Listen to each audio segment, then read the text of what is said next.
Hello，大家好，我係黑貓。天氣轉凍咧，抵抗力比較差嘅老人同埋小朋友咧，容易傷風咳嗽啦。所以最近我都會俾屋企人準備一杯蜂蜜蘿蔔水，百試百靈㗎。因為化痰止咳特別好，尤其係風寒感冒啊、凍親之後咧，喉嚨比較痛啊，或者係流清鼻涕嘅時候，呢個蜂蜜蘿蔔水嘅做法同埋食材咧都好簡單，而且試過嘅朋友都話清痰比較好，而且仲非常排毒添。用到嘅食材咧，主要有白蘿蔔，呢個白蘿蔔有地下人參之稱啦。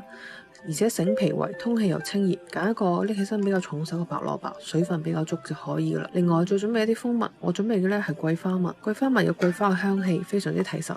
將白蘿蔔洗乾淨，可以批皮，亦都可以唔批皮。將白蘿蔔切成薄片啦，或者係切丁，咁樣比較容易釋出佢水分咯。準備一個乾淨嘅冇水冇油嘅碗或者係容器，將切好嘅白蘿蔔放入碗入邊。呢度用咗大概半個白蘿蔔就差唔多噶啦。然後加3到4匙羹左右嘅蜂蜜啦，用羹將蜂蜜同埋白蘿蔔混合撈勻，醃4個鐘或以上，又或者可以提前1晚，第二日用。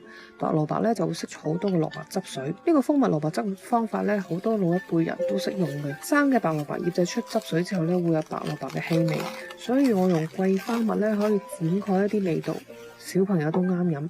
味道比較甜。每當秋冬季節屋企人喉嚨唔舒服啊，或者乾痕啊，有痰咳唔出嘅時候呢，又或者風寒感冒咳嗽，我就滗2羹醃製好嘅蜂蜜蘿蔔水出嚟，倒入個杯入邊，用適量嘅溫水兌開，溫熱飲幾次，痰就化開咗啦。